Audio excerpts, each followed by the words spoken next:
শক্তি আরাধনার অন্যতম ক্ষেত্র হলো আমাদের বাংলা। অজস্র সতীপীঠ বা শক্তিপীঠ বা কালী তীর্থ আমাদের বাংলায় রয়েছে।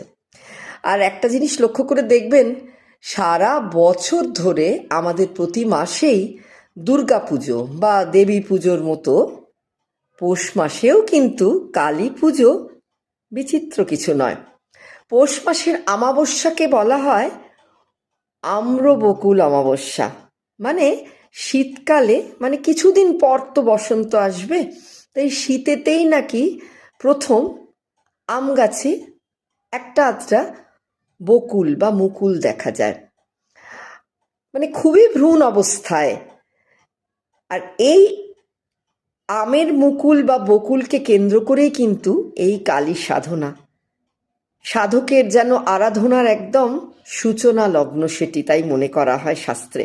তবে শুধুই পৌষের বকুল অমাবস্যায় নয়, পৌষ মাসে শনি মঙ্গলবারে দেখবেন আমাদের কালীক্ষেত্রগুলোয় কেমন ভিড় হয়।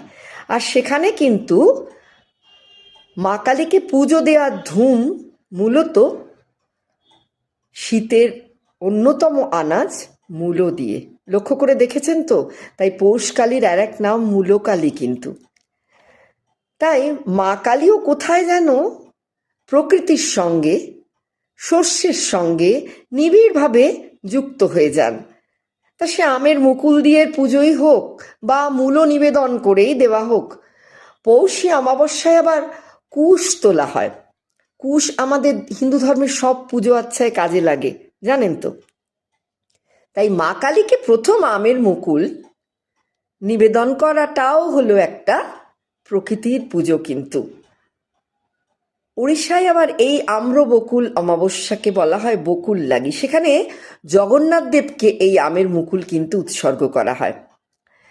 তাই পুরুষ প্রকৃতি উভয়ই যেন সম্পৃক্ত হয়ে আছেন আমাদের ব্রত পালনে, আমাদের নিত্য নৈমিত্তিক ভাঙা গড়ায়।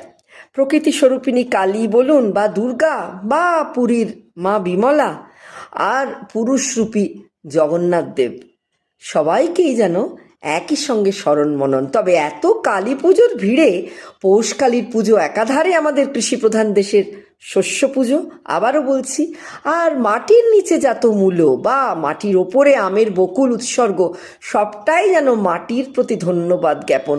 মাটি ছাড়া তো শস্য উৎপাদন সম্ভব নয়, তাই না? শাস্ত্রে আবার বলে এই পৌষ কালীর পুজো বকুল অমাবস্যায় করলে সিদ্ধি লাভ হয়।